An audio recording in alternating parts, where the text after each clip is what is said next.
দেশ ছেড়ে পালিয়ে যাওয়ার পর এবার নিজেই মুখ খুললেন সাবেক স্বরাষ্ট্রমন্ত্রী আসাদুজ্জামান খান কামাল।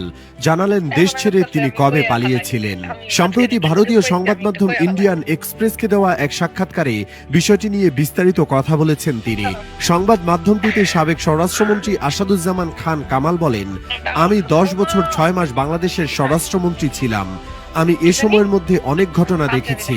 আমি 5 ও 6 আগস্ট ঢাকায় ছিলাম এবং 7 আগস্ট বাড়ি থেকে বের হয়েছি। গোয়েন্দা ব্যর্থতার বিষয়ে শেখ হাসিনার সাবেক এই মন্ত্রী বলেন, আমি একমত যে একটি গোয়েন্দা ব্যর্থতা ছিল, যা ইচ্ছাকৃতভাবে হোক বা অন্যভাবে হোক, কিন্তু এটিও একটি সামরিক অভ্যুত্থান ছিল। সেনাবাহিনীর একটি বিশেষ গোয়েন্দা ইউনিট ডিজিএফআই তারা সরাসরি প্রধানমন্ত্রীর কাছে রিপোর্ট করে। ন্যাশনাল সিকিউরিটি ইন্টেলিজেন্সও সরাসরি প্রধানমন্ত্রীর কাছে রিপোর্ট করে।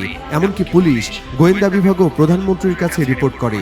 শুধু গোয়েন্দা প্রতিবেদনের সারসংক্ষেপণ স্বরাষ্ট্রমন্ত্রীর কাছে পাঠানো হয়।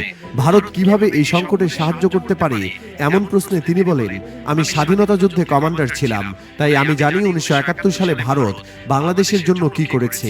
আমি স্বীকার করি বাংলাদেশকে সাহায্য করার জন্য ভারত সর্বদাই পাশে রয়েছে। এখন ভারত কূটনৈতিক উপায়ে আমাদের সাহায্য করতে পারে। সাক্ষাৎকারে আওয়ামী লীগের ভুল এবং আওয়ামী লীগের নির্বাচনে অংশ নেওয়া নিয়েও কথা বলেন আগস্টের ছাত্র জনতার প্রাণ নেওয়ায় অভিযুক্ত এই সাবেক মন্ত্রী।